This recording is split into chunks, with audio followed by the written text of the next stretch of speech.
Alright. Yeah. Good evening. Good evening. We're actually on time today. It's actually 7 o'clock on the dot. Can you believe that? Hello. No way. Wow. See, this is a serious thing, isn't it? Because we're never on time. Even though we did say on Facebook and all the other media that we was going to start a bit earlier, but we did plan to, but you know. Yeah, we're starting This on is time. our normal time of starting anyway, Yeah. so yeah. Good evening on November the 21st. What day is it? Wednesday, yes, Wednesday. 2012. You yeah, already yeah. know. You Anyway. know that. With me this evening, co-hosts, Faiza, Hello. Roslyn Blue, Hello, Faiza. Hi. and Angel Hart. Hello. Hello, Norman. Okay, how you doing? Okay, so how's your day's been going? It's been good. I've been reading my book. What about yourself? What book you read? I'm reading African Holistic Health by Dr. Leila O. Africa. Wow. Big book, you know. And I've been See, reading This his guy other goes book. in. Okay, plug. Anyway. No doubt. So what you got from that book today? I learned that sugar is a synthetic drug. Mm-hmm. It's white manure, a white turd, and classified as a drug. It's synthetic dirt, sorry. Yeah. Basically. Basically, yeah. Wow. White turd. Wow. We need to stop eating that shit, don't we? Yeah, for Literally. real. Yeah. No doubt. What about yourself, Angel Hart? What I've been doing today, a lot of paperwork, but I have been reading the other book to this. Okay. And it's about herbs Okay. and the healing of herbs. Absolutely amazing. Yeah. Fantastic. I mean, Good it's thin and you can carry it around in your backpack Mhm. and love it. Yeah. I mean, in emergency, comes well in under. Wow. Yeah, like Brilliant it. stuff. Yeah. Yeah, so definitely we're just educating today. Yeah, educating my Been a reading myself. day. Yeah.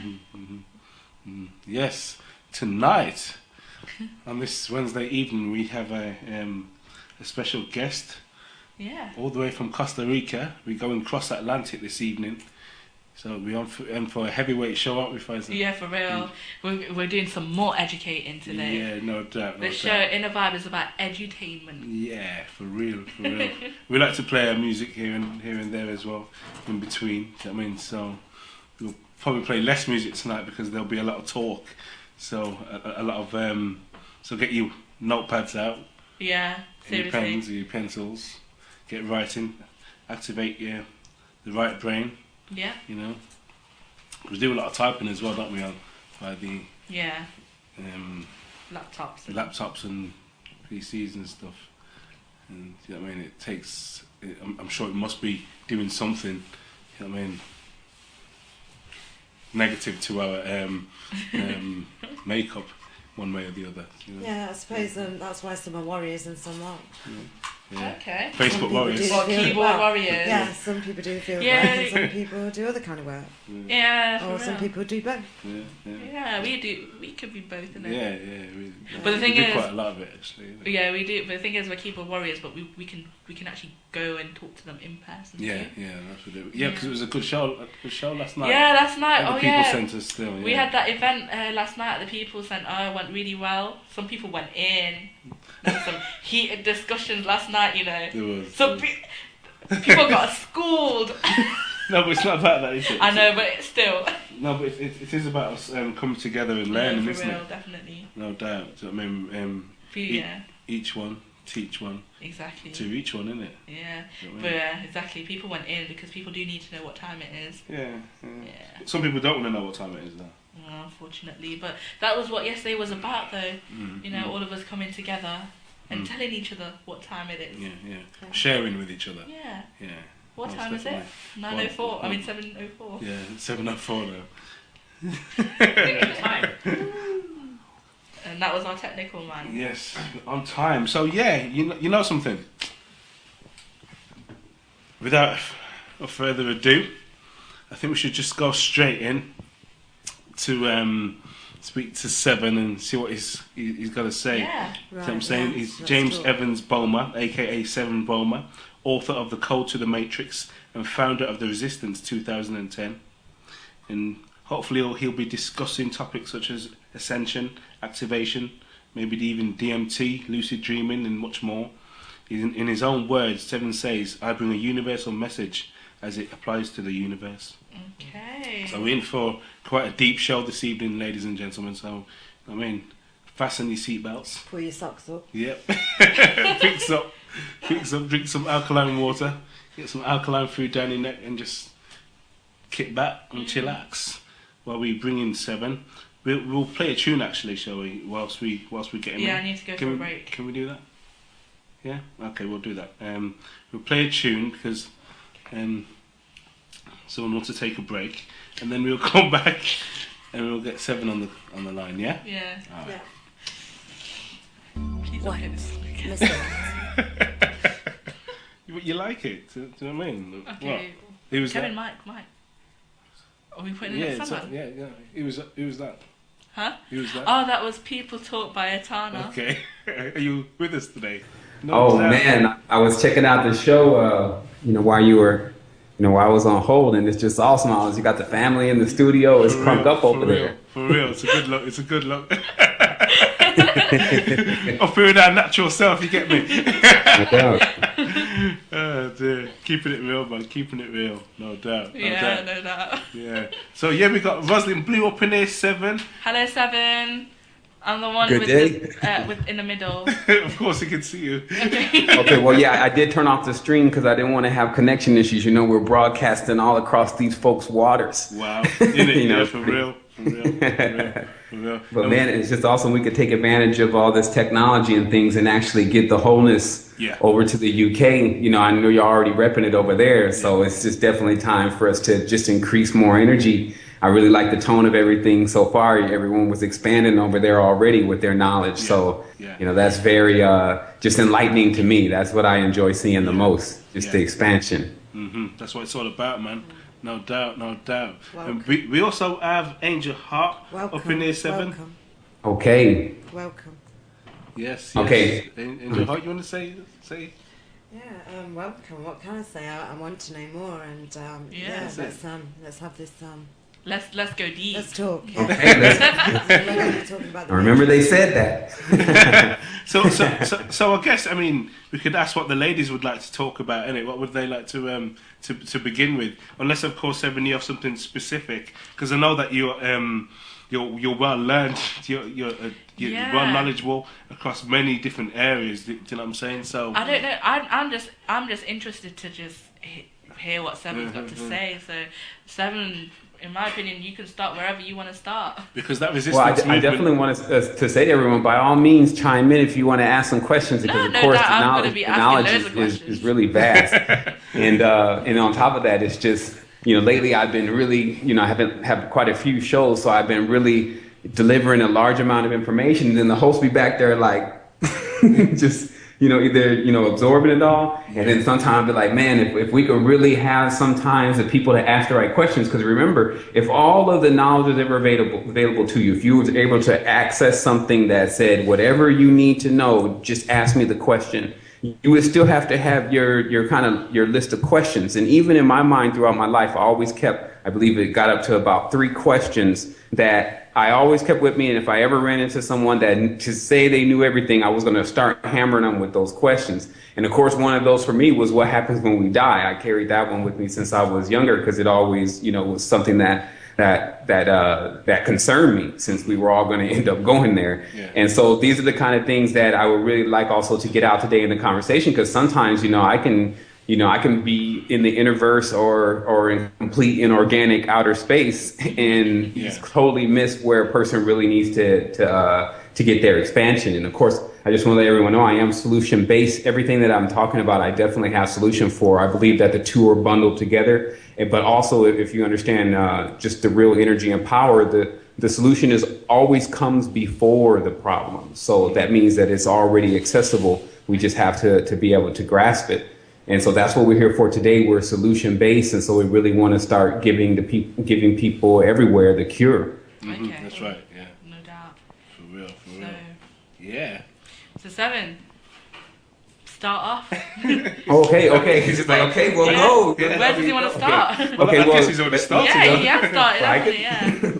Oh no, it hasn't started yet. Like, trust me, it runs like a train. It's kind of slow at first, and everyone knows what I'm talking about. It's like in the beginning, you're like, shh, shh, shh, shh. Yeah. And you just, you start building, but once that thing starts to build up, then it starts to connect. The vibe is right, and it starts to happen. But let's just go right into this. Of course, I'm here today to talk about the massive energy and power that we have.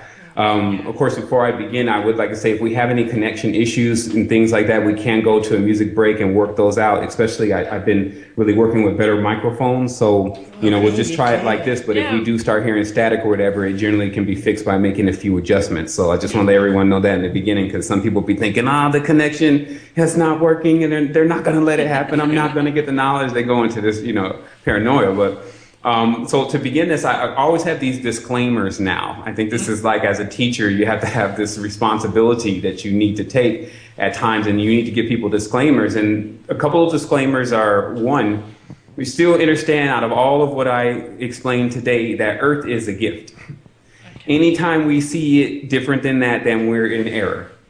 If there's something that you hear that disturbs you and makes you angry, do not take it out on the Earth, because that's our mother. Yes. On the next level, what we do to each other, because remember, Earth's here for billions of years. It was here before we as a species got here. Yeah. The reality is that it can stand on its own. If a man happens to leave the Earth, it doesn't mean that's the end of the Earth. The Earth's going to be all sad, we're gone. It's almost like quite the contrary according to how we're behaving on the Earth right now. But I just want to make it really clear for individuals to, when they hear certain things, they start, building up a lot of energy of negativity or dark, I wouldn't even call it dark matter, which is a negative vortex field. So if a person starts to build that energy, it does seep into the Earth. And I would ask people to really highly consider, taking the information and expanding off of it and letting it empower you, rather than letting it become like a weight that actually begins to pull you down. And so that's, of course, the truth in itself is going to stand through everything. That's what the truth is all about. So if you start speaking the truth, you stand with the truth, then you can go through these type of sessions or systems that we're dealing with right now very easily. And so, of course, that's what we want to talk about today, is that system, because it's obviously something's going on. Like, no matter how much you want to sit in a hut somewhere and meditate, especially a Westerner, you cannot still gander too far away from still understanding. I got folks at home that are suffering. I see people on TV in other countries that are suffering. I see stuff that's stupid going on. I see an oligarchy in place that will probably never move out of the way unless someone moves it. I see something actually going on beside it's all good. So that's where, we come in. Of course, this faction is the resistance. We are, if you Google the resistance in Google, we're on the first page. So that takes a lot, because there's a lot of resistances everywhere. So what happens is that we started the resistance about 3 years ago, just to give people a little background. And the resistance was the first platform where we were not with the gods. This is the first level of where we started. We just started everything with a clean slate. And we said, instead of all this spiritual activity, what we're going to do is we're going to get tapped back into ourselves, see what's really going on, and then start to investigate and study if we want to build an external relationship with an external God. This starts to get one back into what we call understanding. This is the actual term that we use, and it means that instead of understanding or even overstanding, which was just recently introduced a few years ago, you actually understand, meaning before you can do anything for this atmosphere and this environment we're living in, you have to first do it to yourself. You have to apply it to yourself first, because you can't even come with enough will to change anything in this environment until you actually see whatever it is you talk about or whatever it is you believe in vividly work for you. So this, of course, is the major linchpin to exactly how much power an individual has to really make something happen. Because if their will is all tied up with falsehood, basically things that they're saying they want to do but don't even know how to do it, then it becomes a breaking of their will. Now, this breaking of the will is very similar to domestication. People think that animals are the only ones that got domesticated. But still remember, people don't still see that even a dog is a domesticated wolf. Mm-hmm. A cow is a domesticated auroch. An auroch is basically the first ox or bovid. And even you see them on the Sumerian walls, they were just as big as elephants and very hostile to deal with. But there was a point where they became domesticated too. So we have to understand that in our environment, there's one major thing about power. Power can become, the power that can emancipate us and expand us into universes infinite can also become a very dangerous weapon. That is just the thing about immense levels of energy, perpetual force, things of this nature, is that it can also be used as a weapon. A very unique retrospection in our world today to see is the sun. And the reason is because the sun, it shines every day. We know that there's a use for it, obviously, but we don't know really what it is. On a general level, with directly each person, they don't really know what it is. And that's called the mystery of the sun. Like, where does it come from? Who developed it? Now, it's interesting because in media right now, I call them the counterfeiters, they always duplicate what the Most High is doing. So if you want to see what they say they created, one of the things they say they created is some type of immense perpetual fusion energy device. Okay. You see this on the Avatar, the Avengers. You see this on just recently, I have to access the movies here in my mind, but again, there's at least 3 movies and also X-Men and also Batman: The Dark Knight. You see the pinnacle to all these movies are that there's a device that has this immense level of power and energy that they're trying to get back from the dark side, basically. Now, the interesting part is what this riddle is really about is that our sun in our sky was the first creation by sentient beings, with basically our parents, that was a perpetual energy device. There's no checking the bag. You don't want to carry a lot of things with you when you're traveling through etheric space. So how do you get something that you need or a necessity? This is a big secret. You can transfer the photon energy into anything that you need at that moment. This is called instant or a spontaneous generation based on necessity. This was the first cure for how to travel to distant planets when you still need certain things from another planet. Now let me explain that. Here on Earth, there are several essences that we use. They're etheric essences. These are etheric cords, like an umbilical cord, that ties us to our planet. We need that because we were developed in through this system. So how that arrives to us when you're astral traveling, they call that the silver cord. That's right. This is the photon communication that I'm talking about, where we know how to make things out of photons based on what we need. Now, the reason why this is so important for a person that's moving in a high vibratory frequency is it eliminates what actually can put you to sleep or put you in a low vibratory frequency. Hoarding or waste. Greed, all these are tied in together because what happens is, let's say a person has 100,000 acres, $100,000. They just have way more than they need and it's not being used. And what this leads to is the person does not want to leave here.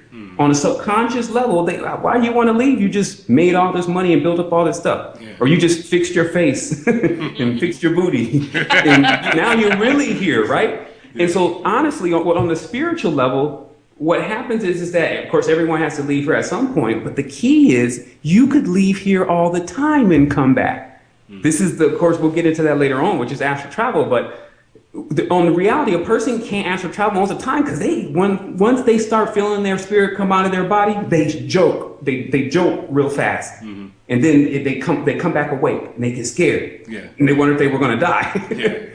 You see, so what this is still tied into, if you want to see etherically where the cables are tied into the individual actually collecting so many things that they say they like. Now, let me explain to you why this external world becomes a little bit dangerous if you forget where you are. The external world in ancient times is known as the mirror of God, God's image. And the reason why it's always said that you should never really look God in the face is another riddle. What it means is that our world and all of its beauty, remember, it's really beautiful, especially when the stuff that we build is not in the way.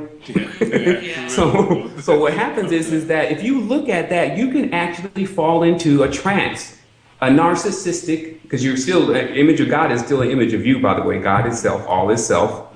But when you look into it and you choose a certain part, like, I like that flower.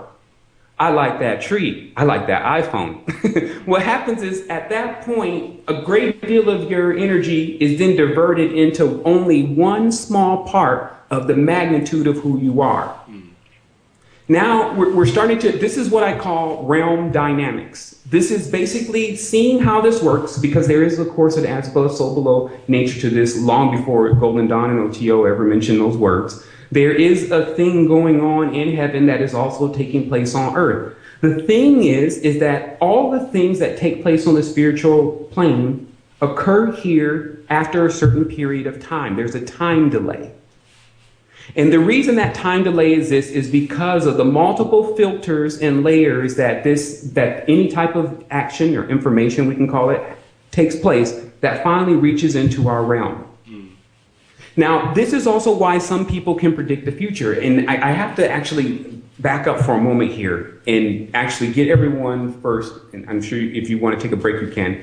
But get everyone first understanding the universal system, how our body is actually really a map for this immediate solar system. Or else much of what I'm going to explain later on may be a little bit confusing. So to avoid that, I can show people beyond a shadow of a doubt that your body and the chakra centers that are in your body is a direct layout of this immediate universe. And those chakra centers are the planets that you see in the sky. And so if you want to really understand what this universe is, or what this universe is, it is a large, stretched out, androgynous version of what we're calling the human. So this means that every single thing that you need to access and that is available here on this universe can be done so within.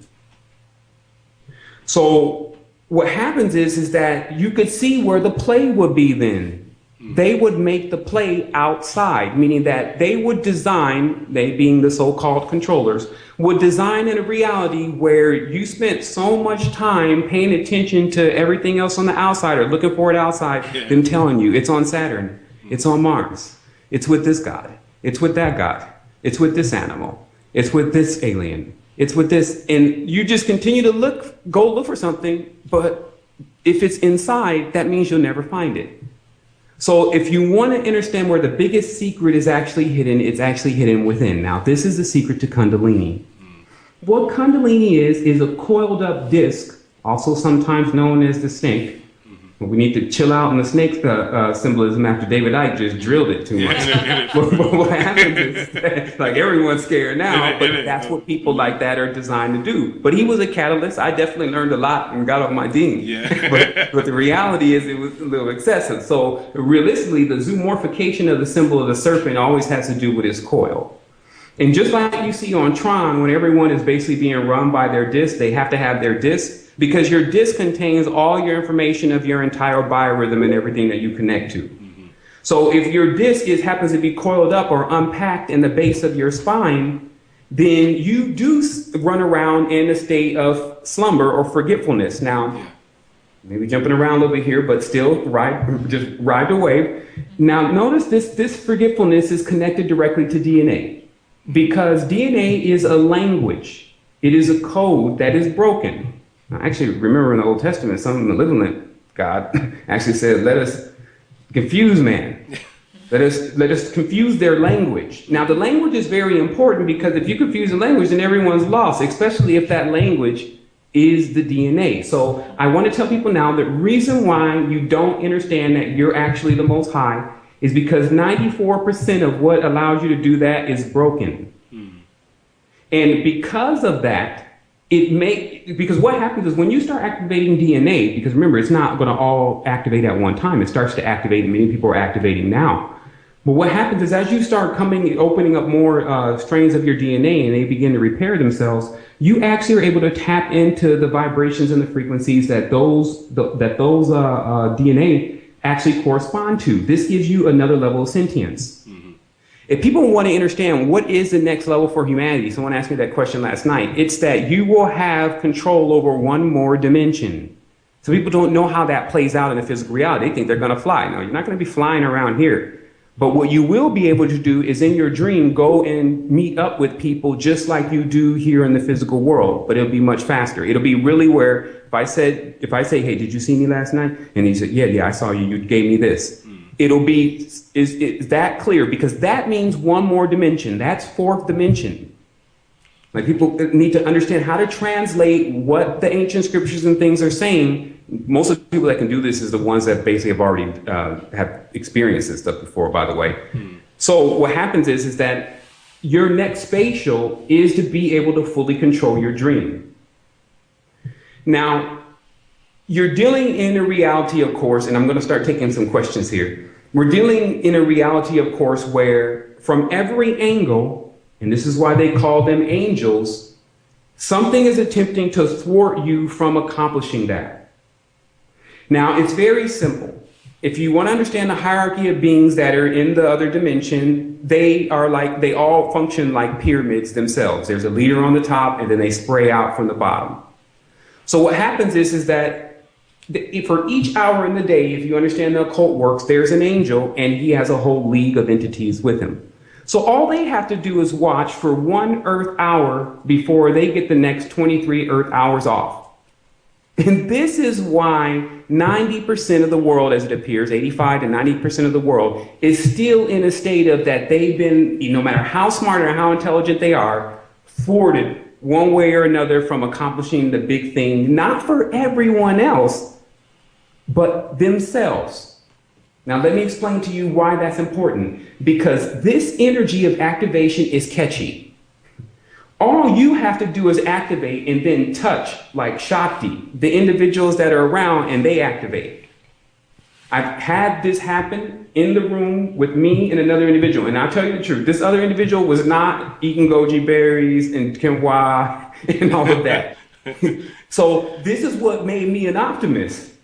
Because I realized, well, wait a minute. What happens with this energy is that if this person, they just get another real chance. They see things as it really is, and they generally take that chance. Meaning that when a person gets this energy in them, that boost for that one moment, and this can be seen through you, they take that moment because it's almost like, and it really is like they knew they were asleep, but they could not wake up. And some people ask yourself, have you ever been in a dream where you were wanting to wake up, but you could not wake up? Now, remember, if you can't control your dream, it doesn't stop your dream from happening. Meaning that when you're in your dream every night, you may not be able to control it, but that doesn't mean the dream is going to stop happening. Yeah, that's true. Just like the physical world then. Just because you can't control the physical world doesn't mean the physical world is going to stop happening. Yeah. But the other thing is that we actually can control our physical world, our space. So that's also, again, what we want to talk about today is how to get the body activated, how to really understand. It's so simple because everything that we're dealing with is like a wheel. Our circulatory system in the aura is like a wheel. So if a wheel is off balance, like Earth is 23 degrees off balance, when I'm driving a sports car, if the wheel's off balance, I'm getting bad gas mileage, I'm getting bad cornering, I may be getting a blowout here in a moment.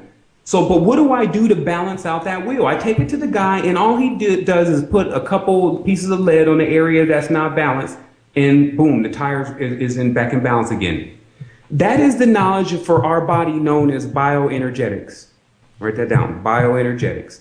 Taking a magnet that you can buy 100 for $3 and putting it on the point where your whole auric field is off balance so that it can actually correct itself. It's as simple as that. What happens is that our bodies, and even what keeps us young, is our magnetic core. When the core starts to pull apart and to decrease, especially through frequency, it goes into a state known as decay. So the only thing that you have to do is increase the auric bond, or the ionic bond and the iron bond within your body, and this actually puts it into a state of being able to generate and being awake. So again, I want to deliver the solutions before I start getting deep into what I call the diaboli and all the rest of the problems that have been going on with the beast running around Earth that nobody can seem to tame and wrestle down. So, but the reality is that with your aura, this is where you need to work. You can work from many areas. You can work also with the herbs. You can also work with food and changing your diet, with the cleansing. You can work with ethereals. You can work with monatomics. But most people understand that, hey, that stuff still takes a little bit of money to do it and to get all those different products and supplements to cleanse yourself. You can go at it from another level, which is understanding the principle simply of a magnet. Instead of thinking a magnet has a north and south pole, think a magnet has an entry and an exit, because that's what it really is. Even this planet has an entry point and an exit point. So in your body, in the auric field, there are several entries and exit points. So if there's an ailment there, then you know there's some things that need to exit. So you turn the magnet in the direction of exiting. If you know that in this other point you're leaking energy, then you put the magnet there where it's pushing into entry. Then it plugs the magnetic hole, and then the aura keeps spinning. People would think that this is just insane. But man, do you know how many years I trudged through occult knowledge to find this? I'm telling you that right now in this world, there is so much information that'll take you to pretty much every single planet in this solar system and try to trap you there. Meaning that you have these people that are Martians. They just want to go to war. They run around here with these inverted pentagrams, them and their angel Samuel and the Nazis, etc. Then you got these fools from Venusians. They're running around here with these vampires and Lady Gaga and Toad. You got these Saturn aliens. Can I just butt in there for one moment? They have all of these different things going on from these different occult levels of knowledge, but none of this stuff seems pleasing. It seems to me that when I look, especially, I see books that are $70,000, $80,000 books. That's where you can't even afford to lie or somebody's going to be upset. So the happening that's going on behind the veil is just all out sickening. And this is why when most people attempt to get into the music industry or anything to do with stars or as below stars, also known as fallen stars, when anyone goes and gets into that, there is real rituals, pacts, oaths, and things that actually take place. And this want and this desire, again, for something that is outside can go on infinitely, because it is really like a dog chasing its tail. So to push the energy back inside is what we also want to show people how to do, because what this then does is allows you to build up enough energy and store up enough energy within the base of the spine for what the Egyptians call the jed to be climbed, meaning that the spine of your back, or the ladder, which is also synonymous to your DNA, for men it's their seminal fluids, and for women they have their sexual energy. That energy begins to rise up through their spine, and then every time it reaches a chakra center, there is a challenge. Sometimes the challenge is just the love, by the way, for those who think that it's always a fight at every chakra. But the reality is that when you get that energy into that chakra, then that eye opens. And then you're able to see the world and everything around you from that perspective. Now, of course, everyone has one eye or another open. But if their energy is mostly in below their waist, which is their legs, also known as Jacob and Boaz or the netherworld, then this is where their eyes are open. And this is why a lot of people, especially in the so-called spiritual world, keep predicting disaster and destruction, because they're seeing from a netherworld standpoint. Move, and your next position is to come back and distribute that to everyone in the lower chakras. And this is also what we're forgetting about ascension. There's also descension. There is no Eastern book that teaches you just go to the crown chakra and live there. They don't say that. They say that it's supposed to keep moving perpetually, and this energy consistently moving up and down actually powers you into basically a hyperdimensional vehicle. But what happens is how that plays out in physicality is you expand so much and get this level of knowledge and energy that is immense. You only need to drop a couple of jewels, because that's what they are for real, on people, and all of a sudden they catalyze and they're enlightened too, and they're on their way. And it's because you're distributing the things that you collected while you were up there, but you can't distribute them from up there. And this is why you see these, Namaste, Love and Light, New Age people that cannot go in the hood. They can't go in the hood. Right, because, oh no, it's the demons living there. Well, wait a minute. I thought you said you were a crown chakra boy. Yeah. You now can't go back in the hood. This is crazy because remember now, because their teachings of when they closed the book I call it the religious buffet, it just said that they can go to Atma and they just wanted to go there and never come back. Mm-hmm. So this is also what we deal with because this is something that is happening. This is what you deal with also the aristocracy. Now, I use the correct term because you have to understand the etymology. It is the key to this. In fact, that is how I really came into massive levels of knowledge, is understanding the etymology. The word AR or R, which you see in aristocracy, architecture, you just name it, with the ark, all of that word, AR is the Sumerian name and the ancient Lemurian name for the pentagram. So one of the things that you have to ask yourself is that, let's just say you arrived on Earth yesterday, you're this hyper-sentient beings, you grab an Earth vessel. Mm-hmm. Now, what happens when you start seeing this pentagram all over the place? Do you at least ask yourself, seeing that this is hyperdimensional geometry, what is this pentagram? They've seen if you put it on babies' clothes, they put it everywhere. You can't seem to go anywhere without seeing it, try it. But do we think that it doesn't mean anything and that it's just like a really nice design and that's why they keep putting it everywhere? This is how we're not asking at times the most important questions, because the pentagram in itself is the symbol for phi. It is the symbol for how things are created in the physical reality, but it's also a symbol that someone is in the possession of that knowledge. It is in itself a mark to where when you see it, then the ones who originated it, known as the RI, or this is the root to the word Aryans, those who came from the sky, which are not skinheads, by the way. Mm-hmm. They're blue-faced gods. Mm. So we have to see that there is not, some people think, oh, the gods were here. No, they're still here. It's just another vibratory frequency laying on top of us.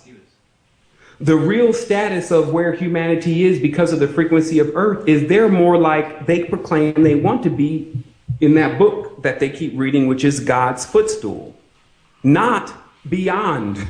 Like, forget being the chariot, forget being the footstool, forget being the servant. You can be the individual that expands completely beyond it. And this is what I also noticed about this occult knowledge. At every single point, a person was looking for some type of powerful name or some type of entity or plant or great arcanum or panacea that they can find that was going to basically be what they start to do, like their new religion. And that's the wrong way to look at this. What you are is a student in a university. Or one of the universities. You're here to learn.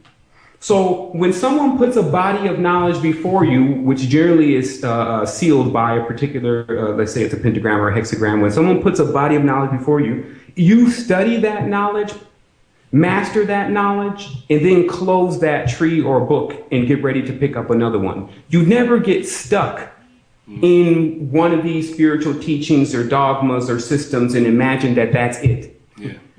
There's none of us here that know everything, right, because there's no such thing. Now, imagine someone actually thinks that there's an end.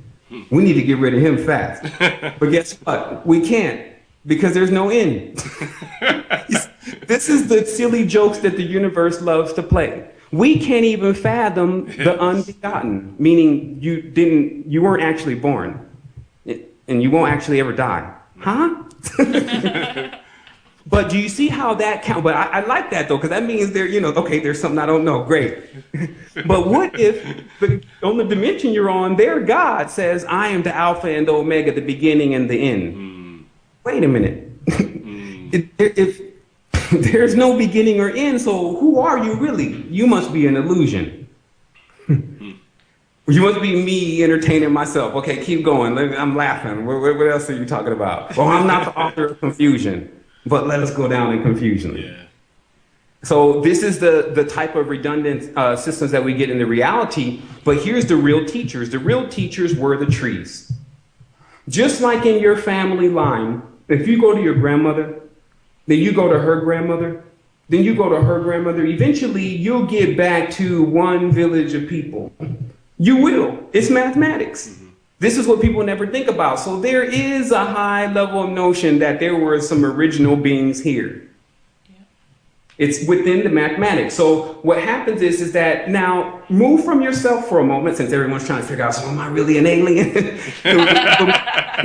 For a moment, and ask yourself how the trees did it. How did they get everywhere too? And where was the first tree at? Yeah. So now you see this story of the garden doesn't seem so fictitious after all. Because a tree is also synonymous for a family tree. So the trees were the ancient knowledge, which later on the trees became known as the fallen ones, by the way. They became known as Nephilim and Rephaim. People just don't understand this in the Arabic and in the Talmud and how it brings it out. But you understand clearly, if you understand that language, that they're talking about trees, because trees can, if you want to look young, there's a tree. If you want to be strong, there's a tree. If you want to poison, there's a tree. And that's not magic. Yeah. Meaning that people say, well, what do you mean there's a tree? Look, where do you think Big Pharma and Big Chema, or where do you think they're getting all of the stuff that they put in their medicines? In it. Right? So this means that, do you understand in the old days that anyone who knew the knowledge of the trees actually was the one that was connected and doing all the teaching? Period. But people don't remember that there was another session even before that, when actually the trees were the ones doing the talking, but it wasn't English. See? So this is where the major connection comes in, is because we see within the trees all the amino acids and many of the genes that are used in every single tree that we find. We see the amino acids and genes of who we are. And that's why when you study deeply, it tells you that generally what separates races is that the flora and the fauna of where their indigenous ancestors were governs their genes. Meaning the actual trees, you are what you eat, govern how you evolved. Some people think that the evolution takes place on the floor, in a cold floor in an alien spaceship with a big fat. That's not where it takes place. It takes place here on the planet, where when you eat something, now of course we eat information, so don't just think this is like because of just the food, but of course the food plays a big part. It mutates you. Now, your DNA in the esoteric knowledge is known as the holiest of holies. So you can pull apart some of these riddles. The holiest of holies, you remember that this is the place they say you're never supposed to enter the holiest of holies. It belongs to the Most High. But then it says in the end of the time that the beast will enter the holiest of holies. What they're really talking about is that how the universe creates, how the Most High creates, is written within the DNA code. No one without the full level of understanding and responsibility of creation is ever supposed to touch that. Because the responsibility of creation means you have to take care of what you create. So what happens is that in these times that we're living in, the beast, meaning the one who follows his animalistic nature, has gone into the holiest of holies, meaning starting to tamper with the DNA, and is working frivolously on a hybrid made of PNA. Now, this, of course, is the knowledge that you can't get unless you touch into the frequencies of where all the information is accessible. Some people call that Akashic. The reality of this planet is, do you not see the play? The apple is a symbol of the pentagram. A bitten apple is a symbol of an imperfect pentagram. And the reason is when you cut an apple in half, there's 5 seeds. Now, the ones who bought this computer, especially the main one that's out now with the bitten apple, there's even one in front of me, many of the electronics in the aluminum that is being used here alters DNA. And here is why. Silicone, if you really study it, also known as psi, when put around an organic life form, begins to attempt to communicate, because organic life forms are carbon-based. So this means when you put plastic next to carbon, but only then, it actually starts to attempt to start a communication. So now you're starting to see why everyone's seeming a little robotic at times. Yeah. Okay. But the secret is the new language, after when the holy languages went through, the next language Pythagoreans attempted to shift the world to was a language of numbers. This is why. Their God reads It speaks numbers. If you talk to it, it would just yell out a bunch of numbers to you. Yeah. What's insensitive about this God known as Tin, we call him the Tin Man, that have a heart. This God is, it reads only numbers. So then you become a number. You're not Norman, you're 593322567. You see what I mean? Yeah. Like that film THX 1138? Yeah. So this was an idea to turn humanity over to an inorganic system to run it. A surrogate mother, it's called. Mum. So what happens is while all this stuff is going on, though, the universe, again, is laughing because it's actually the things that go on that end up catalyzing us into our full potential. That's what we're actually dealing with here. Only when you start seeing what's actually going on, when you wake up, basically, the first thing you say is, how long was I asleep? Yeah. Yeah. And you look around you weird, like, where am I? Is everyone okay? It's a riveting thing. There was no one that ever awakened that didn't go through some type of spiritual experience. And here's why. The actual etheric field that exists when you go through a spiritual experience or a near-death experience is actually what alters DNA. Now, this is hidden also, and of course, you can alter DNA, by the way, with your third eye, and this is why they don't allow you access to the third eye, but that access is definitely on its way for humanity and already has reached many individuals, but it's as simple as the back of a pine cone. The back of the pine cone actually contains a cornucopic field that is what you see when 528 hertz is emitted over some type of cymatic device. This is basically a cornucopic field that meshes over the entire reality, allowing you to see what's really here by convexing your eye. So to make that very simple, what the third eye actually does is it collapses all of your chakras into one point, allowing you to see how things really are. Other than that, you see things through division because you actually see through two eyes. Now, remember, everything on this world is dual. So when they said in the garden that if you can eat from the tree of the knowledge of good and evil, whoever is good and whoever is bad, it doesn't even matter. Those are the details. You've already entered duality. That's why the God of this dimension's name always starts with a D, and it's very dangerous, demonic. These kind of gods, they know him as Dios, Deus, sometimes called Zeus. But this linguistics that they're using, it actually, when those words come across and the God uses those as his name, it sends us into duality because remember, we are gods. See, what happens is that it's almost like a consistent canceling out of our energy by keep showing us ourselves. Stick a mirror in just in front of a being that is very beautiful and see how long it may pause to look at itself. And this starts to hold us up. So what happens here is that our energy has to keep flowing and has to keep boosting because we're very intelligent beings. We crave having the expansive levels of knowledge and experience that the universe has to offer. And when we don't get it, we subject to go to sleep. It's like, okay, it's too boring here. Let me go to the dream world. You're like 5 dream world away. Wake, dream, and then you walk around a dream and you think you've entered now your real world and you got a name and everything. And then all of a sudden you wake up at this one and you're like, hold on. Wake up from the dream and it don't even feel right being in this world. You're like, what just happened? It's because most people, until you're lucid dreaming, never are able to grab a mirror or see the reflection of themselves while they're in the dream. But what you'll notice is you aren't the body. Meaning, see, you have an entirely different face. And this is because our multidimensionality connects us to everything in our oversoul, everything in our biorhythm. They say in this place, there's no talking because there's no one to listen. Everyone is inside. There's another language being spoken. It's not external. It's not protruding. But until we fully understand the nature of this planet and actually its full benefits, then we'll be here as a school. They're like, well, send them back to class. Yeah. What's that can happen to you? Of course, there's a lot of pain, which is the fire god, and that's Ra or Jah. But then there's also a lot of, pain is a very fast teacher, by the way, but most people don't really dig it.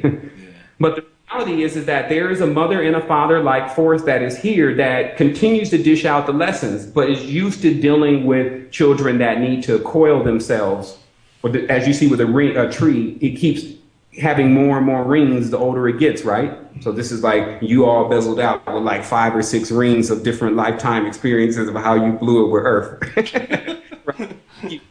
Not full of rings, and they're even calling you the Lord of the Rings. Now, the secret, of course, is a ring or a cabal or a cable is a language. So each time you go through incarnations, oftentimes you will be using a certain language that gives you another expansion of knowledge. Definitely English, and that's, of course, the Code of the Matrix cracks through English and shows its Kabbalistic relations and connections, etc. But English is really known as the last language because what's actually hidden within it, and it's very obvious if you look at some of the words, is the keys out of this dimension. Look at one word, for instance, backwards. What is it telling you? The words are backwards. So people say, well, how does that make sense? Well, because all holy languages or languages of life are written from right to left. This language is written from left to right. That's known as backwards. So right off the bat, anything that you're saying, you're going to actually get opposite. Talking about confusing. The key also is us understanding exactly how this language is put together. Now, I'm not telling everyone you got to go use another language. Almost impossible. You're dreaming in the language now, right? Somebody was communicating to you in English last night. Yeah, no doubt. Not solutions. The solution is to understand exactly how the language really works. And then you actually are able to unlock the entire riddle. So, brother, I'm going to turn it over to you and the sisters for this point, because I know I've gotten long-winded. I just wanted to give a brief show of strength. Wow. Yeah, man, coming in. You're coming in, no doubt. But there was something what Angel Hart wanted to say. Yeah. I'm not sure if you... It was about the magnetic, I think it was the Chinese. Sorry, I think it was the Chinese or the Japanese, and there's an article about them experimenting or actually curing people with cancers. For sure. I don't know whether you know anything about that at all. Yeah, I ran into a guy, and this has been on the wire for about 3 months, really heavy now, just in certain signs that I'm getting continuously showing me that it's really geoenergetics, which is one, being able to pinpoint the magnetic currents that are where you live so that you can basically dream and go down certain tunnels, where the channels are. And then working with the magnetic field of the body, understanding how it actually connects in your body and repairing those systems, because what it does is it relieves a lot of the pressure that gravity puts on you. And then this allows you to burn more efficiently, basically, because remember, you're still this fire, which is a spirit or a soul, sunk into water, which is the flesh.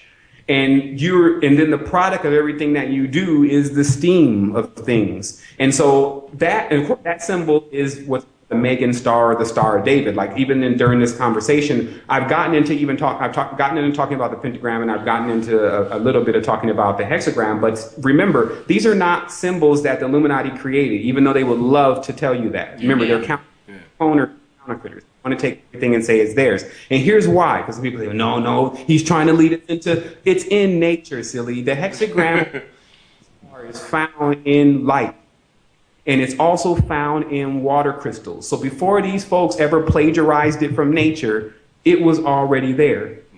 The second thing is that pentagram, it's in a sand dollar. It's in the starfish. It's in many of the different things and flowers that we see in nature. But here's the key. Never any straight lines in nature. Never. No. Want to know who are the counterfeiters? They always draw straight lines.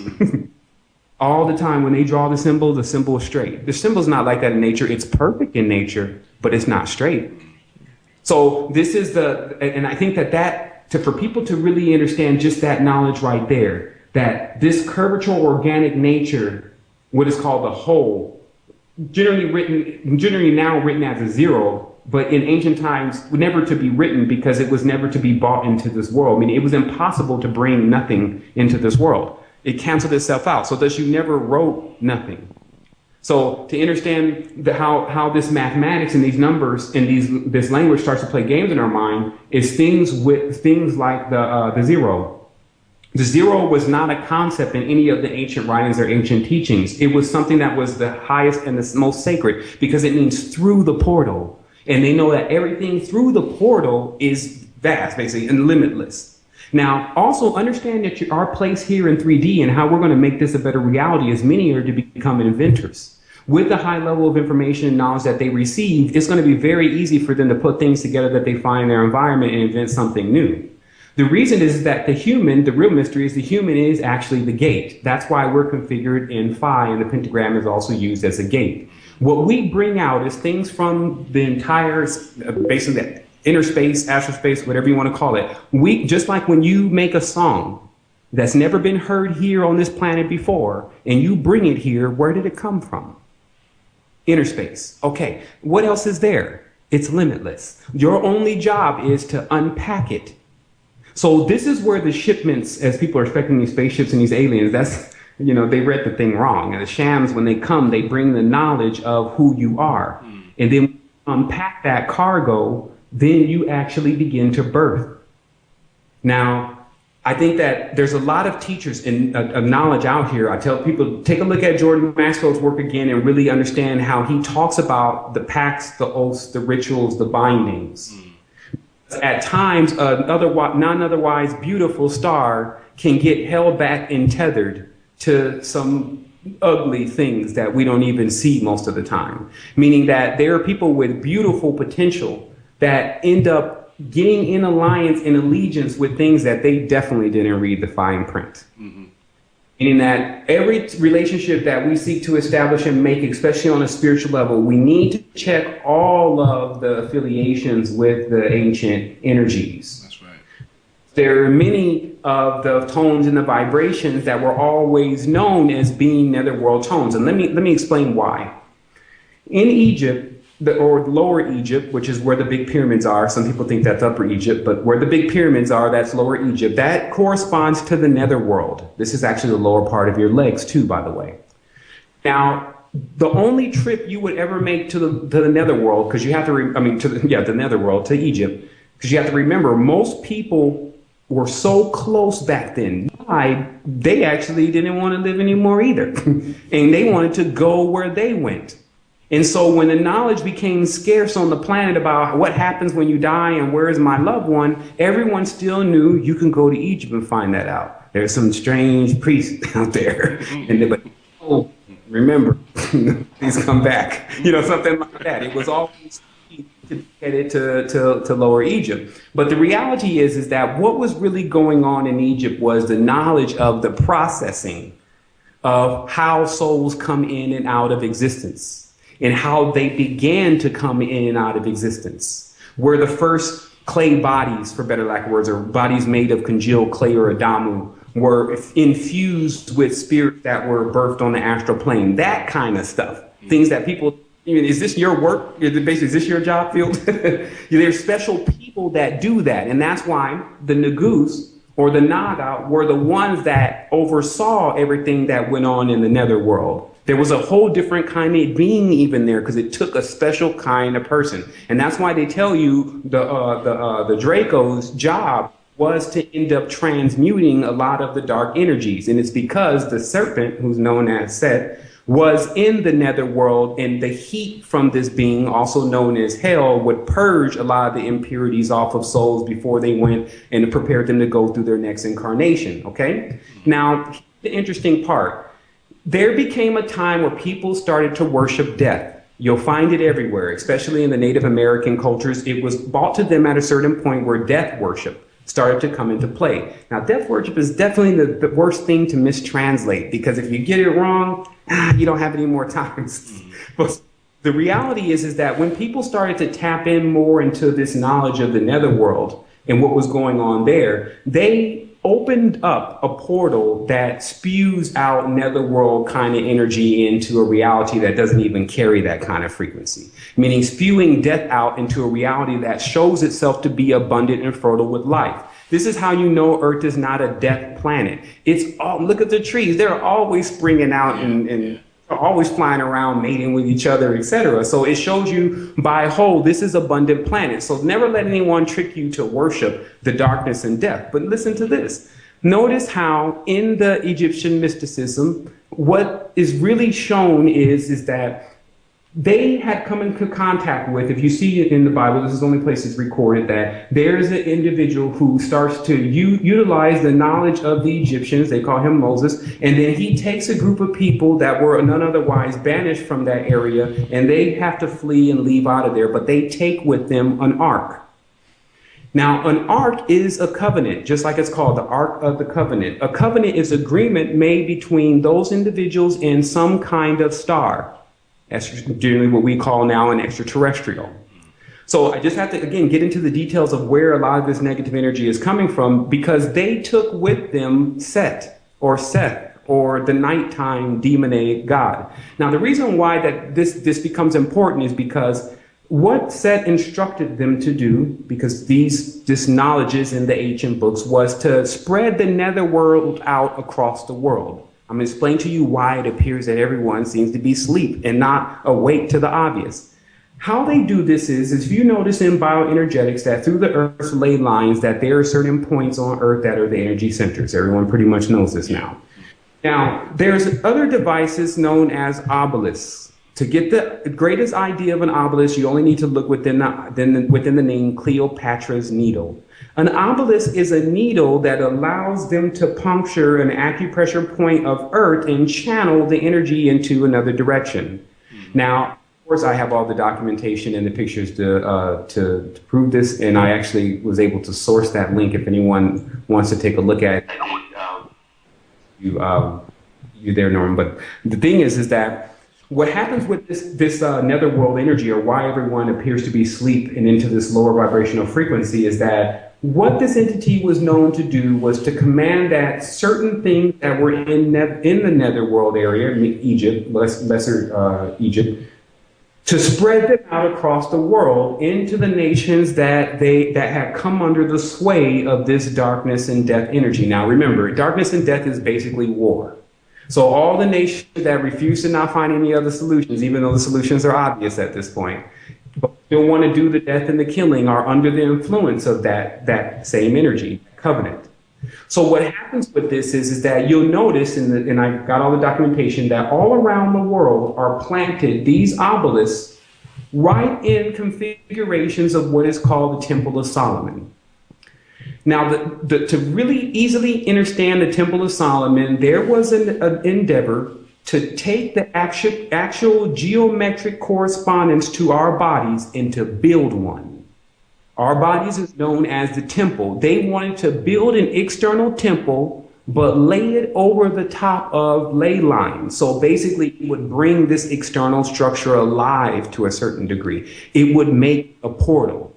So that's what most old Gothic cathedrals and mosques and temples are really about. They're configured so that they're laying and in proper configuration as gates. Mm-hmm. Because there's a communion going on, a sex, which is known as the six or sex-pointed star, going on all the time between the spirits. So really briefly, we have to understand the difference between a soul and a spirit. The soul is you. Some people never think about that, but they're different. The soul is you. You've never seen your soul because it's inside. You've only seen it when you close your eyes and you feel it, because it's not something that can even be beheld by the eyes. But spirits can. And what spirits are external, basically souls that have their own consciousness. They're just like one of you running around if you got out of your body. So have to see very clearly that we have our soul in here, and then we can agree, sometimes even if we don't know that's what we're doing, to basically become the temple or house or church for other spirits, and they just kind of hanging around, not even paying rent. Now, the interesting part about all this is, we call this astral piggybacking, is that how the controllers seem to be designing the world now is that so many dependent, distorted spirits are being spewed into the world. And this, of course, is with the children not being taken care of, that people are being weighed down by the responsibilities that we're not attending to. So this is, again, what I've been working on directly is just, again, seeing the situation as it really is and immediately going into action. And what I'll tell you is that this is not a doomsday story at all. This is adult or adept time. This makes it now interesting. Truth indeed becomes stranger than fiction. Now what happens is we start to realize that we are these immensely powerful beings, but the only way that we actually were going to activate that is to actually have a mission that corresponds to it.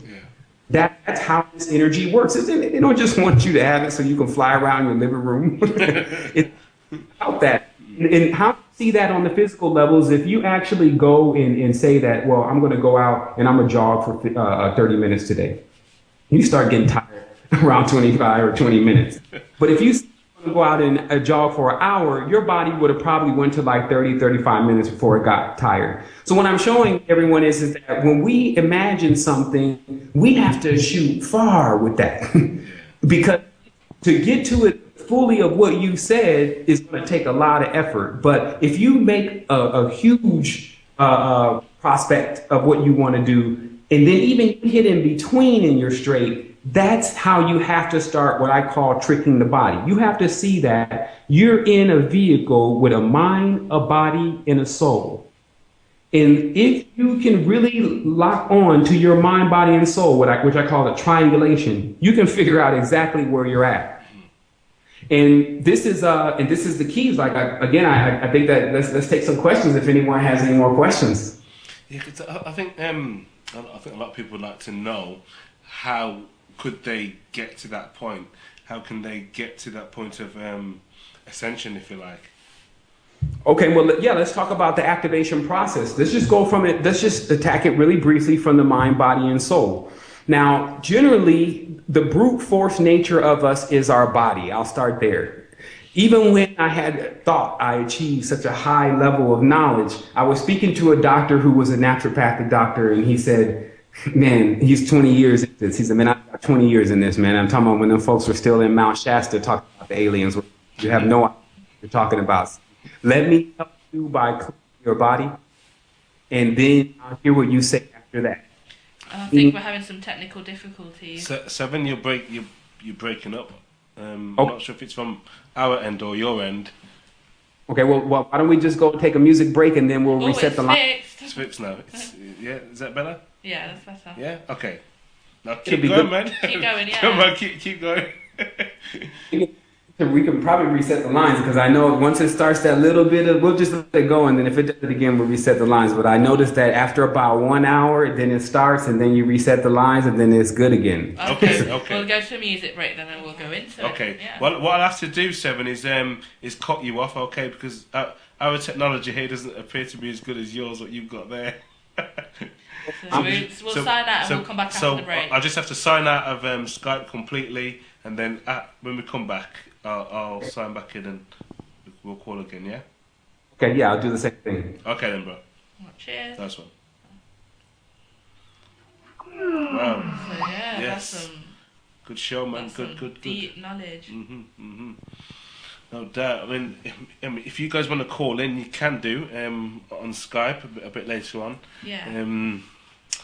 The Skype is Positive Entertainment, POSITIVENTERTAINMENT.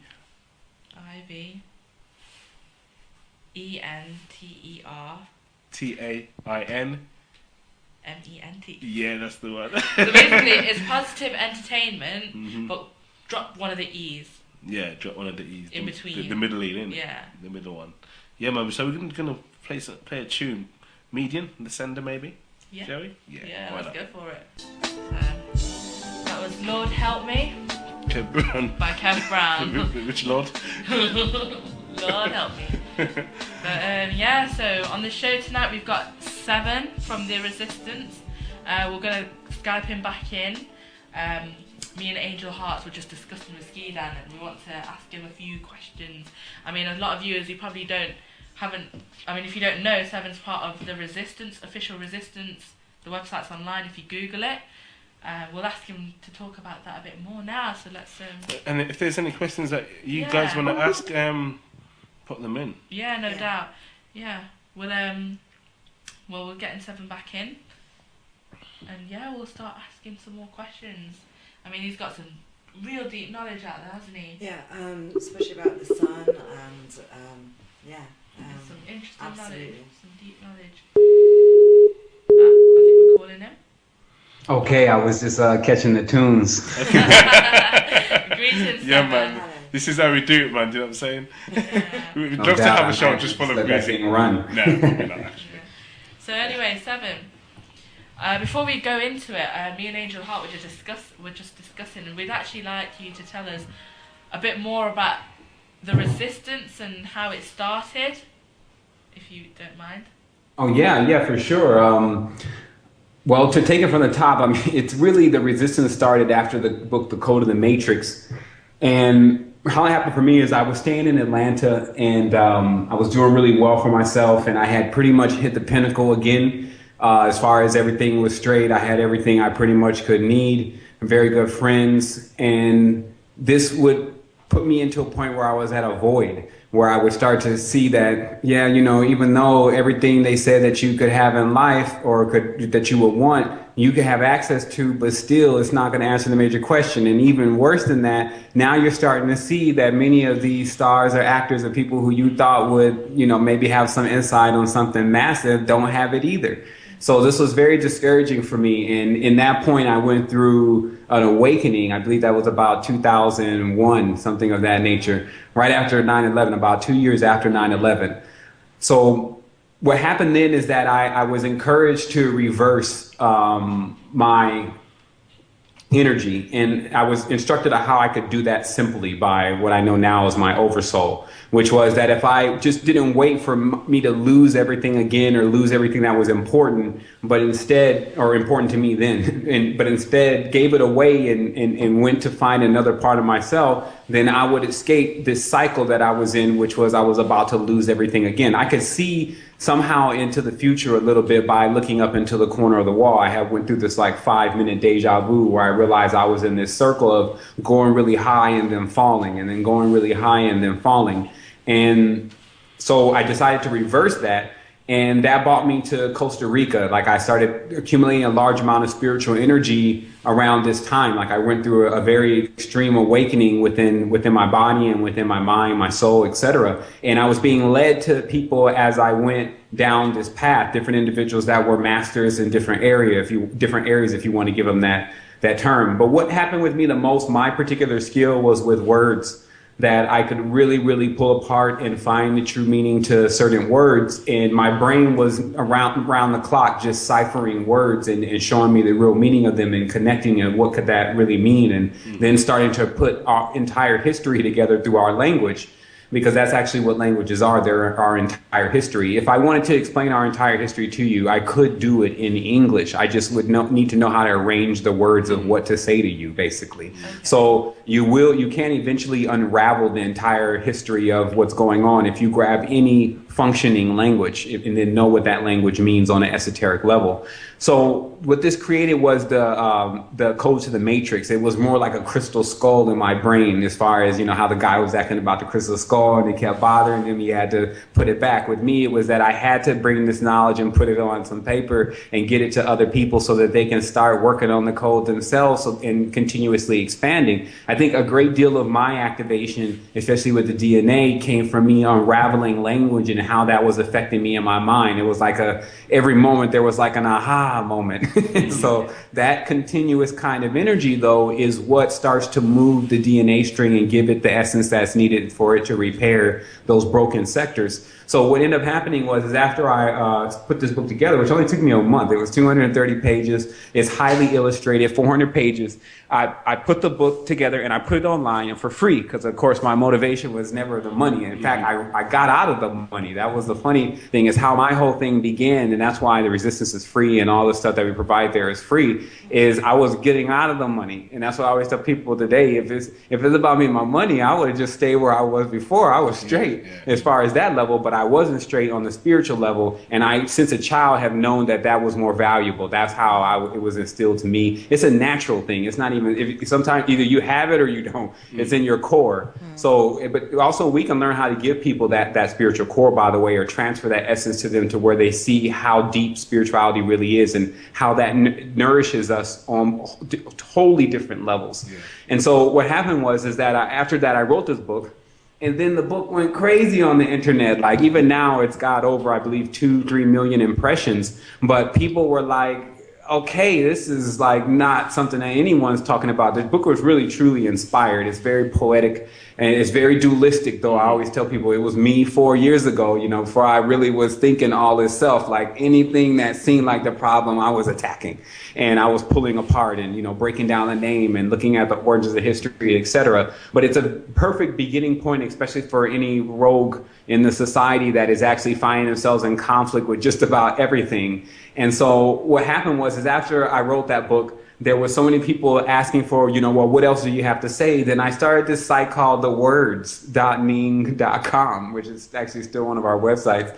And I started to post, my continuous findings, because how the book was written is I was writing things, then putting the pictures, writing things, then putting the pictures. So the Resistance site, or the words, ended up becoming this platform. I was continuously writing things and putting the pictures. It was a continuation of the book.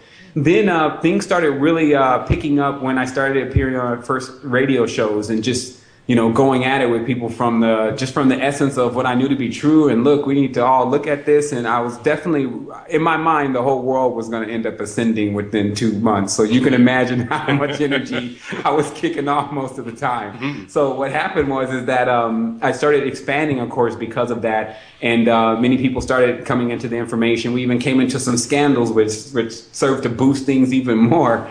And you always got to have one of those. And so what ended up happening is we ended up at a point where it was no longer, I'll tell you the truth, one time it got so tough that I actually had to consider whether we were going to shut the Resistance down.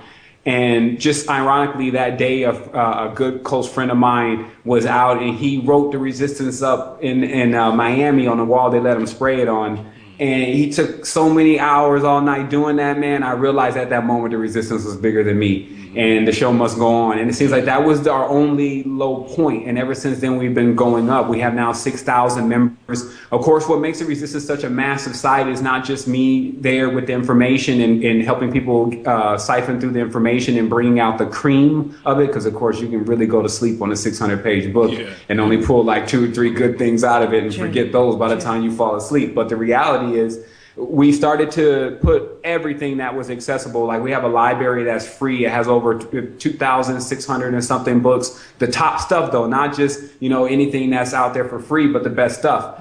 And then I took all my photo library because over time I started collecting all these strange pictures of stuff that nobody's ever seen before. I can definitely tell you that. And so I put that into what I call the Master Collection, which is another tab that's on the website. And it's over, I believe, 3,000 or 4,000 pictures, all the crystals in the world. I even have another album that I haven't uploaded. It's 50,000 pieces of currency showing you all of the esoteric symbols and the geometry that's being used, the webs, etc. So this is what we were doing. We were just basically gathering the cream of what is really available and sifting through that to find the truth. We weren't just collecting it and saying, hey, look, we got this. We're on a mission. We always have been on one. The reality is that we're at the end, I will tell you, of a major mission, which is finding out what's going on here on Earth. We now know what's going on. The next mission has began, which is actually restoring and emancipating humanity. But what also the story of what's going on is, wow, like you really have to have more than a dual core processor or a dualistic mind to be able to comprehend it, or you'll get stopped at a certain place.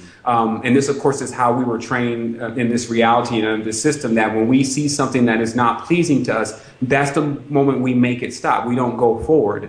And that is definitely for just reason. Like, I think that that's something that certain people need to be installed with, especially since we have a lot of younger souls here. But on the expanded level, you have to be able to, just like a doctor, diagnose everything. And at times, you cannot be identifying with the patient if you're going to be really successful in curing it. Meaning that when you you look into some of this stuff that, may not be stomachable, but what's going on, like what the Jesuits are doing or all of that kind of stuff, you can't let it absorb you completely into the point where it starts to pull your energy. So this is, of course, all the dangers within studying occult knowledge and really finding out the truth, is that it is definitely potent. And that's why it has the ability to continue to spring up as a tree into every environment, the truth of what's really going on, a strong tree.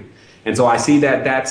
So to answer the question, that's really what the resistance is about. Now, of course, we've expanded. We have it's www.theresistance.tv. We have an actual TV station. We call it 24-hour consciousness. On there, you could just find videos of all the greats. I want to thank Promethean Reach for helping me put that together. But it's basically about 3 weeks, I think it's 2 weeks now, of nonstop of the top knowledge loaded in video format that you can just, instead of watching TV, put that on and just chill out with it. Yeah. Of course, we have these interactive shows because we always like to put another edge to things because this information is definitely hyperdimensional.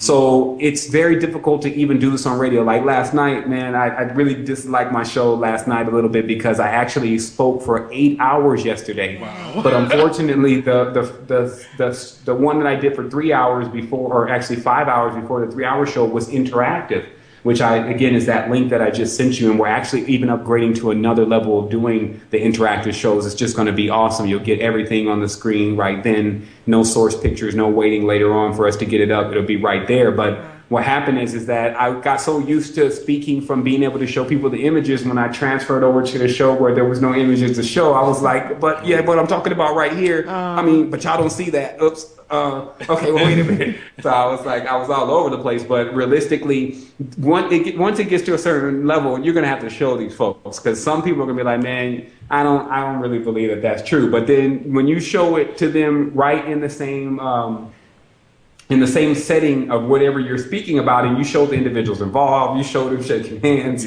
you show the symbols all on the floor and everything, then it's a little bit more difficult for a person to say that's not going on. Yeah. And that is to the level of what that you're going to have to do at times, because some people are really just challenging you from an ego level. That's it. That's right. They're just trying to prove that they know. It basically, in their mind, before they hear you, they're already saying no. Yeah. And I know that because I've been like that before. Yeah. Like I think the biggest examples that we have is really ourselves, while we're trying to make so many examples out of other people. Mm-hmm. And I will tell you also another thing that occurred to me when I woke up was what happens when I explained before that we have all these eyes. It's more than just the chakras. The chakras are the main eyes because those are the main planetary systems that we're focusing on now. But realistically, the entire body is filled with eyes. If you understand, eyes are really the geometric symbols for portals. That's the secret behind the Eye of Ra. But the reality is that if you have all these eyes, what are these eyes for? For you to watch something.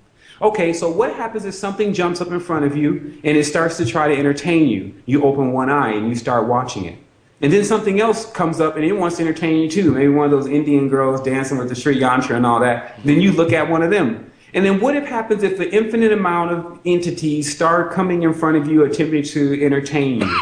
What happens is you'll spend so much of your time looking at all of that, you'll forget about who you are. Mm-hmm. And I see even on the astral plane that is the state that most people are in. They're looking at so much of other things entertaining them. They literally call them and vie for their attention, like, look at me, look at me. And because of the time that's spent in doing that and not fixing oneself, that is what's causing this extreme state of neglect within the body. So, you got some more questions over there? So like TV and, role models like, musicians and so forth are causing great disturbance.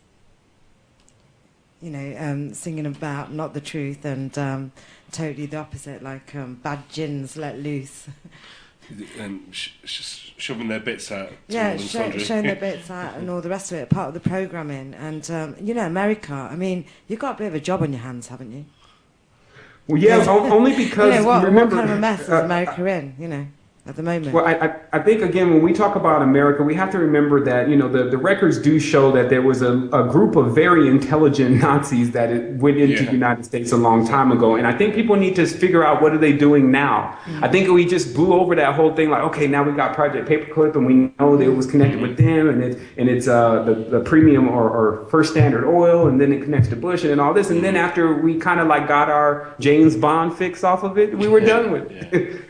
Meanwhile, the sky is really about to fall. Like, you got to notice what they're really saying now. Just to skip the subject, so I don't have to get into the Nazi conversation. We can say that for another level, but that'll be another level we go through at a certain point where we just want to play around with them. But the reality is, when you look at even within the James Bond Skyfall, to understand who James Bond is, or Jacob and Boaz, once again, the JB. You understand that 007, which is the occult symbol for Tubal Cain, is actually John Dee, who was the original 007 to the Queen. So notice, if you want to see how they're still playing the game, you can see where when 007 comes back, the first thing she says is, "I thought you were dead."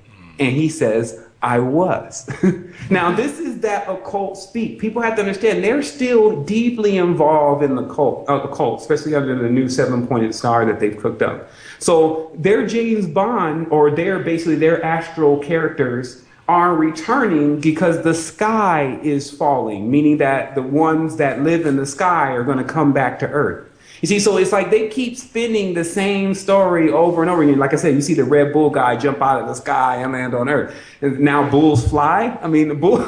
You have to look at the symbolism, because you'll see what they're saying is the most dense creature is coming from the sky. Now, all of a sudden, now bulls can fly. So what happens is that we see that there's this stage being set. And this stage, if you want to know what the end game is for the controllers in our so-called controllers and what they want to occur next, is they want to bring Ubermensch. Now, let me explain to you that all entities that first existed on this planet came from the inside of this planet, because this planet is a womb. When the rays and the rain, which is like the reign of a king, pierced into this planet, the first seeds that sprung forth from the center of this planet. So we understand that when they start referring to these center of the earth beings, or these ascended masters that are in the center of the earth, what they're talking about at times is the ancient ancestors, etc. So what we have to really see is that in our world, there are fully activated beings that are using all of their DNA is perfected. Now, what this equals for humanity.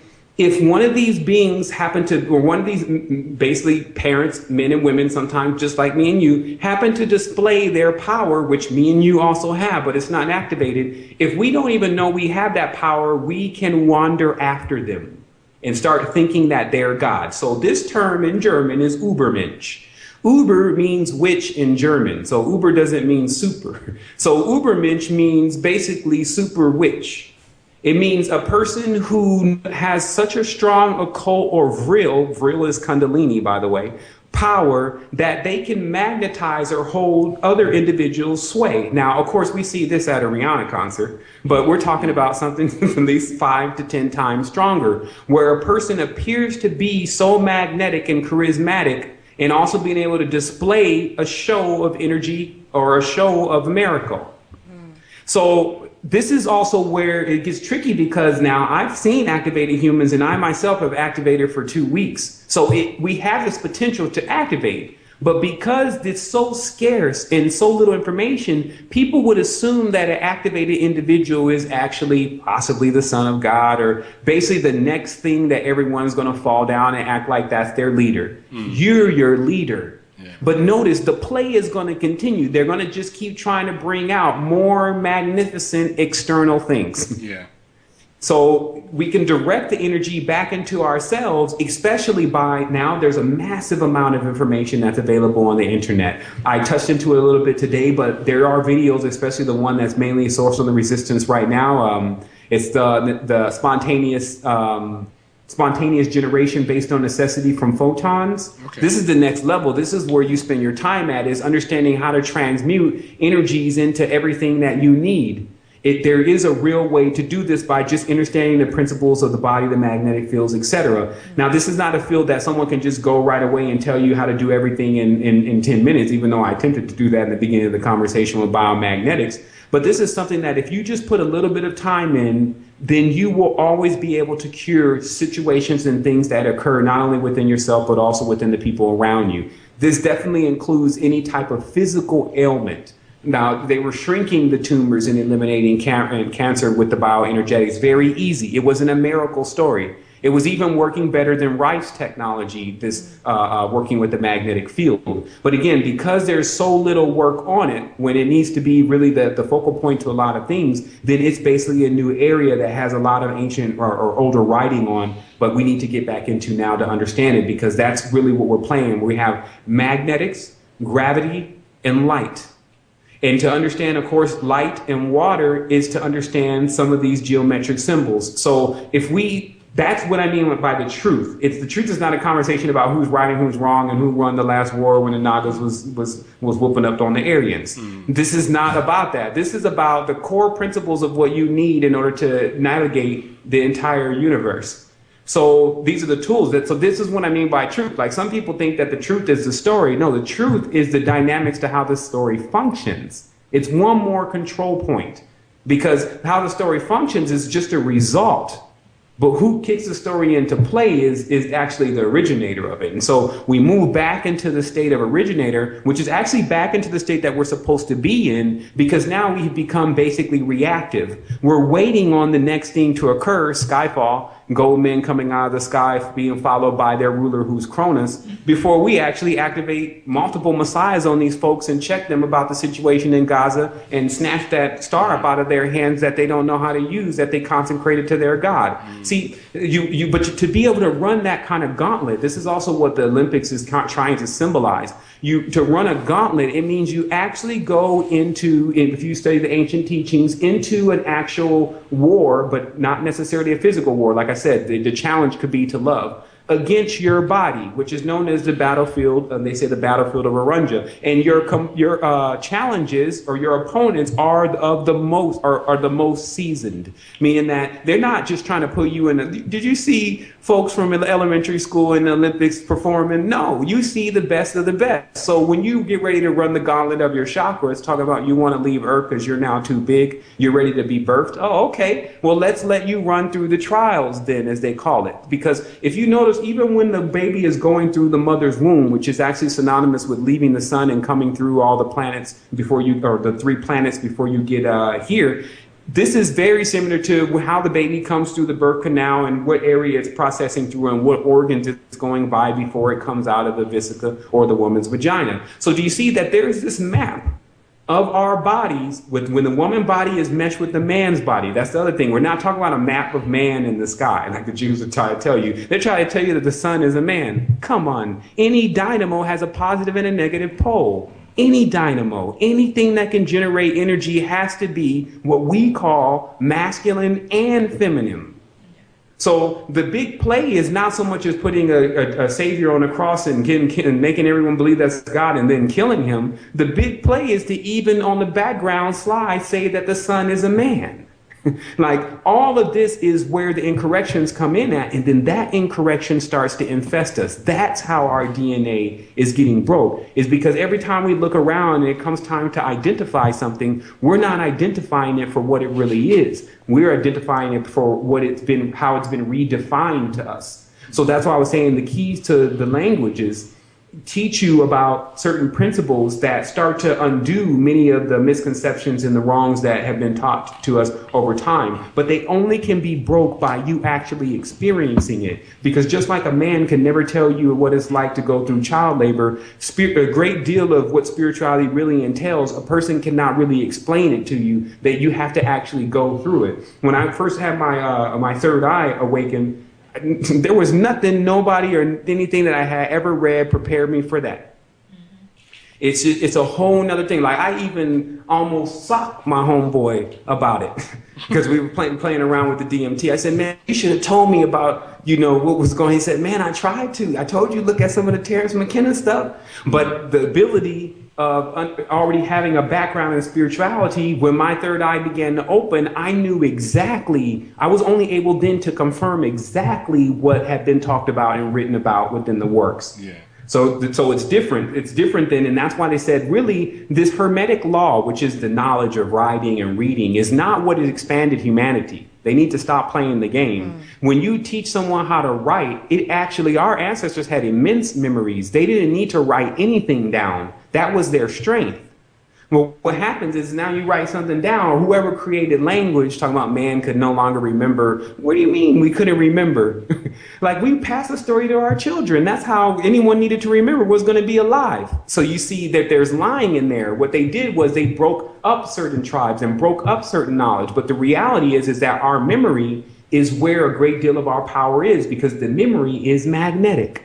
Where is it at? When you think it's in your brain? Then if your memory is in your brain, why when you go into the astral plane or when you go to sleep and dream, you actually can access your thoughts there? If it's in your brain, you shouldn't be able to access it because you're not in your body. See, none of it makes sense, because the truth is your memories are contained within your auric field. But when you go across magnetic fields, like the one that's in the center of the earth, this is called reincarnation. It's just like running a credit card across a magnetic field. It wipes the information. And this is why a person comes back into another life not remembering that they're here before. And of course, the other thing is you get switched to the opposite pole. So you're exactly opposite to what you were before. So you're basically, no one can tell you that you were white last life because you're black now. You see what I mean? This whole just interpolation is what really happens within the reincarnation process, aka pole shift. Now, what everyone also has to get prepared for is not a pole shift. We don't need a pole shift. These people think that if the Earth is on South Pole and then it's going to switch to North Pole, we're going to be better. No, it's not going to be better. It's actually going to be exactly opposite, but the same as it was before. And that's just called a change in power. What has to happen is it must be balanced. See, white and black are the absence of color. And everyone in physics knows that. The only thing that is, and then some people say, you need to imagine the white light. Oh my goodness. You need to imagine full spectrum light, which is 7 colors. When a white light is shined into the prism, it makes 7 colors. That's the whole secret behind the number 7 in the development of this reality. So what happens for us is that to go through the prism, or out the prison, because this is the same word, out the crucible, a place where you're put in, you're crucified so you can become 1,000 times stronger. You must collapse all of these spectrums and fields and planets and these different arguments in your head, and then focus them all into one straight point that becomes the origin point of who you are. This is actually a technique that is used, meaning that just in understanding what I just said as far as collapsing your fields and quieting all of the chatter going on within your body of the chakras arguing against themselves or who's more important. See, the chakras work like this. If you give the root chakra most of the power, it will try to tell all the other chakras that it's in control. And notice how it's almost like a beast. And this is why they say your body is made out of the composites of the flora and fauna of the place of the indigenous people where you grew up. The animals and things that they were eating are still riding along with us and are the composites of what we're built out of. So if we lean to the inclination of our flesh, meaning the inclination of what we should be instructing, because that's what the animals and all this stuff are doing, is attempting to learn from our DNA. But then if we, again, don't tap into our responsibility to guide that within ourselves. And that's what some people don't understand. Like, all the animals and all the things that have to learn are learning based on what we do inside, not what we do what we think, basically. Not just the outward show of spirituality, as they say, but this inward action that's taking place with us lining everything up. So truthfully, for those who asked the 2012 question, the 2012 was any day. What's happening with the 2012 date is that after 2012, they can't make another day. Now, of course, we'll get to 2013. Everyone will wake up September 1st, on the 1st, a little hungover. And then they'll start thinking, damn, what happened? Actually, I think that's going to start happening around the 22nd, right? That's right, exactly. That's going to start happening around the 22nd, actually. Yeah. And then people are going to realize they've been had again. It's this waiting and expecting for something to happen, or waiting for something to engage you, and you needed to engage. Yeah. And so to sum it up really briefly, because I see we got about 9 more minutes left in the conversation, just in regards to the mind, body, and soul activation, if I can go through this very briefly, what happens is, okay, so we kind of went over the body just a little bit. Understand the body is a beast. It needs to be tamed. It is like a chariot. You can ride on it and it'll take you all the way up out of here. But if it's not under control, it'll be dragging you around like a dog. Meaning that the reason why God is dog backwards is that the covenants with Cain, or the canine, is with the dog star Sirius, known as Big Five. It's like Sirius Radio has a dog there, and there's a pentagram in his eye, if you want to understand the symbolism. So what happens is that whole train guard dog, meaning that I can now send my God dog against your nation. Notice how all these nations pray to their God for them to give them victory in the war against their enemies. I don't want nothing to do with their God then. You have to make that decision in your mind and know that if there's any type of praying that you can triumph and kill, your God's going to go kill, that's a God dog, as I call it. That's a Canaanite covenant. So to get out of that covenant is just a simple realization that you can't keep doing the same thing in combustion with them. This pentagram is an ancient Chinese symbol based on water beats wood beats fire beats, remember, like paper, rock, scissors. It will never end. That's why it's called the endless knot. So even before you get into Gaelic and Druidic traditions and play around with the pentagram boys and girls, one would need to understand the full dynamics of it, back off of it. And this is again with the body. The body, the flesh, what caters to the flesh is the pentagram. That's why they show the ultimate destructive flesh as the upside down pentagram, the horny bull god with his demon Porne, who's of course another demon of the moon. Incited moon pleasures. A full moon gets crazy. You turn into a wolf. Your sexual desires gone nuts. You spill the semen all everywhere. It's supposed to be going up your spine. It's all on the floor. You shot the orgasm all over the room into an inorganic environment with metal all over the place when it should be in the jungle somewhere. You see what I mean? So all wrong, basically. So this is what happens when the beast is running things. He just doesn't know where he's going. So he has to be like, yo, homie, look. And this is how I do it with my own body. This is how I started expanding. I didn't care if people thought I was talking to myself. In fact, I wasn't even around nobody. According to them, I had made it. That's what I always say. Yeah. Look, according to them, with the cars and all that stuff, I had made it. I didn't go nowhere. So what happened was I started noticing every time I would get myself into the jam, there would be this third party voice that would literally say, man, I can't believe you got us into this again. Man, who are you talking to? Like, basically, when you talk to yourself, who are you talking to? That's why people need to start seeing these other voices and things are many of these energies that are contained in this composite, hybridized, hyperdimensional body that you're sitting in. It's best that the Lord wake up, meaning that the one who is the ruler and master over their body is the ruler and master indeed. So the body. Making it eat the right things. Understand, you really are what you eat. Putting in the right stuff. Now, the other thing is cleaning out the filters. The organs and the planets will play in harmony. They will play beautiful music like an orchestra when they're clean. When they're dirty, it's like having someone who doesn't even know how to play the trombone and he's all up in there playing over the Beethoven. See, what happens is it doesn't work. It's not harmonic, and eventually some of the higher chakras can't be heard anymore. This is literally what occurs when your organs and filters get dirty. Then you see everything in a twisted, distorted way because it's basically like a glass or an eyeball that has gotten dirty. So you clean that, and we have, of course, we have products on our site. They're the ones that I track down through the internet, the best providers of that. But you don't have to go and just get those products, even though that's all summed up and it's in books. It tells you how to do it. You can go and search on the internet, but you have to flush all your organs in the right order. That's the key. You can't flush one of the organs into another organ that is already supposed to be clean first. It's just like you going and washing the car and then driving out in the mud. That's not going to work. You have to flush them all in a certain order so that the final chakra flushes the rest out of your body. This is one of the major secrets about the body cleansing. So let me move again on to, so you can check a lot of that information out on the site. Again, it's astroquest.com or resistance2010.com. You can either go to either one of them, you get to the same place. Again, the mind has something in the center of the mind called the corpus callosum, and this thing is supposed to light up like your boy on The Last Airbender. You see how Aang had this thing in the center of his head that light up? Okay. What they're saying is that in the center of the brain, there's millions of neurons right in the center that are in the corpus callosum that are supposed to light up. Even if you look at the movie on the Heliophant films, I, My Pet Goat, you see on the chalkboard on the bottom right corner, because obviously the makers of that video are in the know, they put a lightning bolt in the center of the head, and then there was a draconian right there on the side. What they're saying is that Through duality, what has actually happened is that we burned up the corpus callosum in the center of our brain. This is this back and forth that you do when it's time to either do something that you think you should be doing or you don't think you should be doing.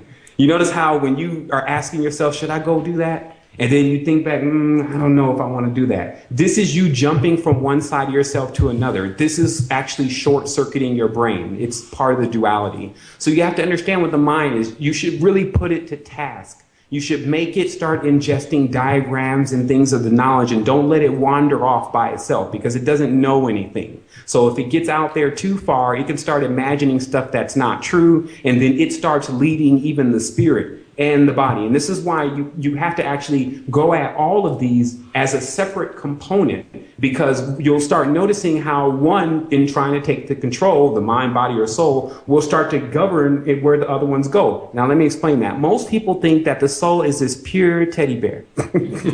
This is so funny. Every time we talk about the soul, most people think that it has something to do with this glorious, magnificent, bright angel being that is just so pure. Souls are governed based on, that's why they were weighed, by the way, but they're based on what the person engages in, what kind of frequencies and wavelengths is the person engaging in. And then, so it could be a dark soul, light soul, positive soul, negative soul. It could be any kind of soul. So when we talk about working on each of these vehicles, what we have to see is that each part should not really be demonized, because there is a positive side to every part of even our universe, meaning that there's a negative side to Saturn, there's a positive side. There's a negative side to Venus, there's a positive side. And how this generally manifests is, of course, Venus is associated with love, and then that's one side, and then the next side is associated with seduction. So you see, and of course, Hermes or Buddha or Mercury is associated with wisdom, and then the other is associated with excessive confusion or babble. So you can see where each energy, and then of course even with Saturn, the old crone, all bitter, outside of time, trying to rule over everything, eating the children. On the other side, maternal and